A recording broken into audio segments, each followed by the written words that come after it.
കേന്ദ്രമന്ത്രിയായ ശേഷം സുരേഷ് ഗോപി അഭിനയിക്കുന്ന ഒരു ചിത്രം ഈ വെള്ളിയാഴ്ച റിലീസിനെത്തേണ്ടതായിരുന്നു. Janaki versus state of Kerala എന്നാണ് ആ ചിത്രത്തിൻ്റെ പേര്. അപ്പോൾ കഴിഞ്ഞ ദിവസമാണ് ഈ ചിത്രത്തിന് കേന്ദ്ര സെൻസർ ബോർഡ് പ്രദർശനാനുമതി നിഷേധിച്ചു എന്ന വിവരം നിർമ്മാതാവിനെ അറിയിക്കുന്നത്. ഇതിനുള്ള കാരണമായിട്ട് പറയുന്നത് ഈ ജാനകി എന്ന പേരിനെ ചൊല്ലിയിട്ടുള്ളൊരു തർക്കമാണ്. പുരാണത്തിലെ സീതയുടെ പേരാണ് ഇതിലെ കേന്ദ്ര കഥാപാത്രം.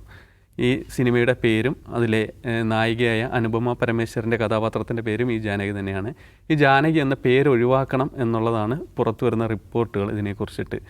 എന്നാൽ ഇതിനെക്കുറിച്ചിട്ട് ഇതുവരെ കേന്ദ്രമന്ത്രി കൂടിയിട്ടായ സുരേഷ് ഗോപിയുടെ ഔദ്യോഗിക പ്രതികരണമൊന്നും വന്നിട്ടില്ല. അതേസമയം സിനിമയുടെ അണിയറ പ്രവർത്തകർ, സംവിധായകനും അനുപമ അടക്കമുള്ളവരുടെയൊക്കെ പ്രതികരണങ്ങൾ വന്നിട്ടുണ്ട്. ഇതിൻ്റെ പുറകിൽ കേന്ദ്ര സെൻസർ ബോർഡിൻ്റെ ഇടപെടലാണോ അതോ ഇനി പ്രത്യക്ഷത്തിൽ തന്നെ ഉള്ളൊരു പബ്ലിക് റിലേഷൻ സ്ട്രാറ്റജിയാണോ എന്നുള്ളതാണ് നമ്മൾ പരിശോധിക്കുന്നത്. ദിവസം മുമ്പ് ഇത്തരം സിനിമകളുമായി ബന്ധപ്പെട്ടിട്ട് പേരുകളെ സംബന്ധിച്ച് ധാരാളം വിവാദങ്ങൾ വന്നിട്ടുണ്ട്.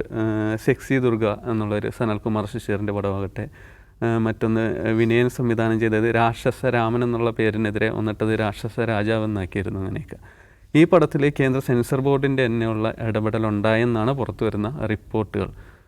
എങ്ങനെയാണ് ഇതിനെ കാണുന്നത്? ഒന്നാമത്തെ ഒരു പ്രശ്നം എന്ന് വെച്ചാൽ സികേഷ്, ഇതിൽ ഔദ്യോഗികമായി ഇവർ പറഞ്ഞു, ഇവരുടെ ഭാഗത്തുനിന്നൊരു കമ്മ്യൂണിക്കേഷൻ വന്നിട്ടില്ല. കേന്ദ്ര സെൻസർ ബോർഡ് ഇതിൻ്റെ പ്രദർശനാനുമതി കൊടുത്തിട്ടില്ല.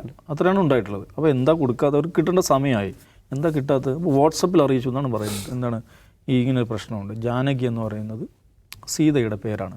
മൈഥിലിയിലെ ജനകരാജാവിൻ്റെ മകൾ, അതാണ് ജാനകി, അതാണ് സീത. അപ്പം ഇതിൽ ജാനകി എന്ന പേരുള്ള കഥാപാത്രം ഇരയാക്കപ്പെടുന്ന കഥാപാത്രമാണ്. അത് പറ്റില്ല എന്നാണ് ഇവർ പറഞ്ഞതായിട്ട് ഇതിൻ്റെ ഉത്തരവാദപ്പെട്ട ആളുകൾ നമ്മളോട് പറയുന്നത്. ഇതൊന്നും ഔദ്യോഗികമല്ല. അപ്പോൾ അതാണ് പ്രശ്നങ്ങൾ. അത് ഭയങ്കര കൗതുകരമായിട്ടുള്ള കാര്യമാണ്. കാരണം നമ്മളിങ്ങനെ വെറുതെ റോട്ടിൽ കൂടി നടന്നു കഴിഞ്ഞാൽ മലയാളികൾ ഉപയോഗിക്കുന്ന പേരുകൾ, പ്രത്യേകിച്ച് മലയാളി ഹിന്ദുക്കൾ ഉപയോഗിക്കുന്ന പേരുകളിൽ നല്ലൊരു ശതമാനം ദേവന്മാരുടെയും ദേവിമാരുടെയും പേരുകളല്ലേ. അത് ഇപ്പോൾ സിനിമക്കതിടുന്ന അങ്ങനത്തെ സിനിമ തന്നെ വരും. ജാനകി എന്ന പേരിൽ തന്നെ മലയാളത്തിൽ സിനിമ ഉണ്ടായിട്ടുണ്ട് 77-ൽ. പിന്നെ ഏതോ കാലത്ത് നമ്മളുടെ ഓർമ്മയുള്ള ഹരികൃഷ്ണൻസ്, പിന്നെ നരസിംഹം എന്ന് സ്വന്തം ജാനകിക്കുട്ടി, വിഷ്ണു ഇത് ഏതാണ്ടിലൊക്കെ മോഹൻലാലാണ് ഉള്ളത്. നരസിംഹ മോഹൻലാൽ, പിന്നെ വിഷ്ണു മമ്മൂട്ടിയാണുള്ളത്. പിന്നെ ഹരികൃഷ്ണൻസ് രണ്ടാളുണ്ട്. അപ്പോൾ ഇങ്ങനെയൊക്കെ നടന്നിട്ടുണ്ട്. അപ്പോൾ ഇനി ആളുകളുടെ പേര് ഇരയാക്കപ്പെടുന്ന ആളാണെങ്കിൽ ഞാൻ പറഞ്ഞാൽ നമ്മൾ ഈ ദൈവങ്ങളുടെ പേര് കൊണ്ട് നടക്കുന്ന എത്ര ആളുകൾ ഇരയാക്കപ്പെടുന്നുണ്ട്. പ്രമോദ് രാമൻ എന്ന പേര് ഉള്ള ഒരാളെ നമുക്ക് വിമർശിക്കാൻ പാടില്ല. നമ്മളെ എഡിറ്റർ കയറി എന്തോരാണ് സൈബർ സ്പേസിൽ അദ്ദേഹത്തെ എല്ലാ ദിവസവും എറിഞ്ഞുകൊണ്ടിരിക്കുകയാണ്, ഇരയാക്കുകയല്ല ചെയ്യുന്നത്. ഇതൊക്കെ എന്താ ലോജിക്കെന്ന് എനിക്ക് മനസ്സിലാവുന്നില്ല. ഇനി സീതയുടെ പേര് ഇങ്ങനെ സീത, ജാനകി എന്ന പേര് സീതയ്ക്ക് വരുന്നത് ജനകരാജാവിൻ്റെ പുത്രി എന്നുള്ള ആൾക്ക്. സീത രാവണപുത്രിയാണെന്ന് പറഞ്ഞിട്ട് മലയാളത്തിൽ കവിതയുണ്ട്. വയലാർ രാമവർമ്മയുടെ രാവണപുത്രി എന്നാണ് കവിതയുടെ പേര് തന്നെ അല്ലേ. ഇങ്ങനെയൊക്കെയുള്ളൊരു നാടാണ്.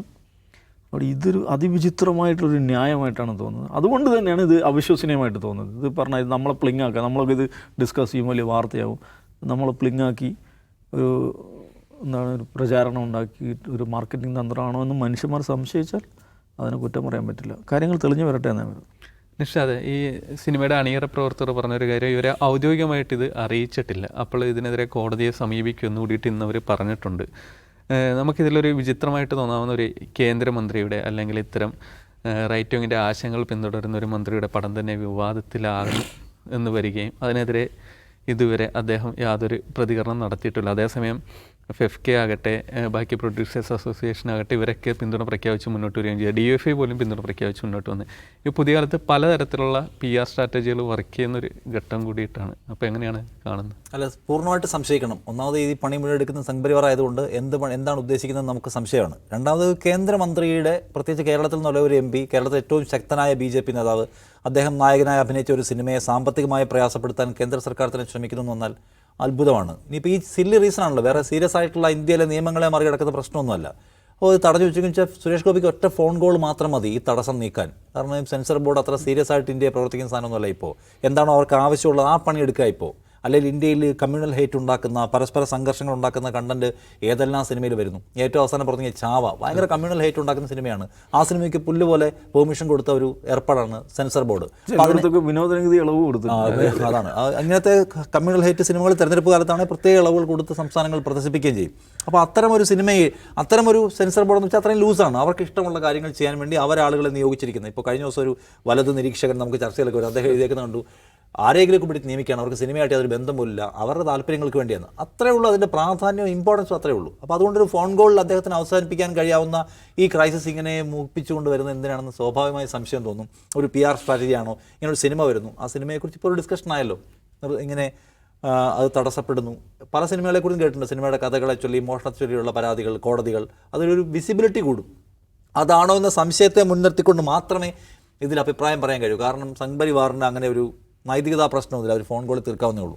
രണ്ടാമത്തത് ജാനകി പ്രശ്നമാണ്, ഗുരുതരമായ പ്രശ്നമാണ്. കാരണം ദുരിതം അനുഭവിക്കുന്ന ആൾക്ക് ജാനകിയുടെ ഈ സ്ത്രീക്ക്, ഈ കഥാപാത്രത്തിന് എന്തോ വലിയ പ്രയാസം അനുഭവിക്കുന്ന കക്ഷിയാണ് ഈ അനുപമയുടെ ക്യാരക്ടർ. അതിക്രമം നേരിട്ടൊരു പെൺകുട്ടി. അപ്പോൾ അങ്ങനെയാണെങ്കിൽ ജാനകി എന്ന് പേരുള്ള ആരും അതിക്രമം നേരിടുന്നില്ല എന്ന് ഉറപ്പാക്കാൻ സർക്കാർ ഒരു പ്രത്യേക പ്രൊജക്റ്റ് കൊണ്ടുവരുന്നുണ്ട്. കാരണം ആ ജാനകി എന്ന് പേരുള്ള എല്ലാവർക്കും അതിനുള്ള സെക്യൂരിറ്റി ഏർപ്പെടുക. കാരണം അവർ അതിക്രമം നേരിട്ട സർക്കാരിനെ നാണക്കേട്. അങ്ങനെ പേരുള്ള ആളുകൾ അതിക്രമം നേരിടാനേ പാടില്ല എന്ന സംഗതിയാണല്ലോ. അപ്പോൾ ജാനകി എന്ന് പേരുള്ളവർക്ക് പ്രൊട്ടക്ഷൻ കൊടുക്കാൻ വേണ്ടി തന്നെ ഒരു പ്രത്യേക വിംഗം ഉണ്ടാക്കേണ്ടി വരും. ജാനകി എന്നുള്ള പേര് മാത്രം പോരാ, ജാനകിക്ക് 10, 106 പര്യായ പദങ്ങളുണ്ട്. ആ പര്യായ പദങ്ങൾ മുഴുവൻ നോക്കിയിട്ട് അവർക്കെല്ലാം സെക്യൂരിറ്റി ഏർപ്പാടാക്കേണ്ടി വരും. എന്ന് മാത്രമല്ല, ദൈവത്തിൻ്റെ പേരുകളുള്ള ആളുകളുടെ ഒന്നും പേരിലുള്ള പടം വരാൻ പാടില്ല, അവർക്കൊന്നും ഒരു പ്രശ്നം ഉണ്ടാവാൻ പാടില്ല, അവർ ആക്രമിക്കപ്പെടുകയോ അല്ലെങ്കിൽ അവരെ മോശക്കാരായി ചിത്രീകരിക്കാനോ പാടില്ല എന്ന് വെച്ചാൽ എത്ര ലക്ഷം പേരുടെ പട്ടിക ഇറക്കേണ്ടി വരും. ഇന്ന പേരുകളിലൊന്നും ഇപ്പോൾ സിനിമ ഇറക്കാൻ പറ്റില്ല. നായകൻ കഥാപാത്രങ്ങൾക്ക് ഈ പേര് പാടില്ല എന്ന് ലക്ഷക്കണക്കിന്, ഹിന്ദു വിശ്വാസപ്രകാരം ലക്ഷക്കണക്കിന് ദൈവങ്ങൾ, ദേവതാ സങ്കല്പങ്ങളുണ്ട്, അതിനെല്ലാം വേണ്ടി വരില്ലേ? എന്ന് മാത്രമല്ല, ഈ പേരുള്ള ആളുകളൊന്നും മോശം സംഗതിയിൽ ചെയ്യാനും പറ്റില്ലല്ലോ. ഇനി ജാനകി എന്ന് പേരുള്ള ആളോ, വിഷ്ണു എന്ന് പേരുള്ള ആളോ, ശിവൻ എന്ന് പേരുള്ള ആളോ മോശം സംഗതി ചെയ്യാനും പാടില്ല. അതും വിശ്വാസത്തെ ഹനിക്കുന്ന ഒന്നാണ്. അതൊക്കെ പ്രത്യേകമായ കുറ്റകൃത്യങ്ങളാക്കി മാറ്റേണ്ടി വരും. അപ്പോൾ ഇത് ഭയങ്കരമായ ഒരു ബനാന റിപ്പബ്ലിക് പോലെ ഒരു കാര്യം അവതരിപ്പിച്ച് കൊണ്ടുവന്നിരിക്കുകയാണ്. അവരിപ്പോൾ ഒഫീഷ്യലി പറഞ്ഞിട്ടില്ല. പറയാത്തതിൻ്റെ കാര്യം, എനിക്കൊരു പക്ഷേ ഈ PR സ്ട്രാറ്റജി സ്റ്റണ്ട് പൊട്ടിക്കുമ്പോൾ ആർക്കും പരിക്കില്ലാതെ അവസാനിപ്പിക്കാനുള്ള പദ്ധതിയുടെ ഭാഗമാണെന്ന സംശയം ഇപ്പോഴും നിലനിൽക്കുന്നു. പിന്നെ ഇതൊന്നും സംഭവിച്ചാൽ അത്ഭുതപ്പെടാനൊന്നുമില്ലാത്ത ഒരു നാട്ടിലാണ് നമ്മൾ ജീവിക്കുന്നത്. ഏതെല്ലാം കാരണത്തിൻ്റെ പേരിൽ ഏതെല്ലാം കണ്ടന്റ് മുറിക്കുന്നുണ്ട്. ഇവിടെ പ്രവർത്തിക്കുന്ന ഏതാണ്ട് എല്ലാ പ്രധാനപ്പെട്ട OTT പ്ലാറ്റ്ഫോമും പേടിച്ചിട്ടാണ്, എല്ലാം കട്ട് ചെയ്തിട്ടാണ് പ്രവർത്തിക്കുന്നത്. സോ അത്ഭുതപ്പെടാനൊന്നുമില്ല ഇങ്ങനെ വന്നാലും. പക്ഷേ സുരേഷ് ഗോപിയുടെ പടത്തിന് ചെക്ക് വയ്ക്കാൻ മാത്രം അവരായോ സംശയം. അതുകൊണ്ട് ഇതൊരു PR സ്ട്രാറ്റജിയാണെന്ന സംശയത്തോടെ നിർത്തുന്നു.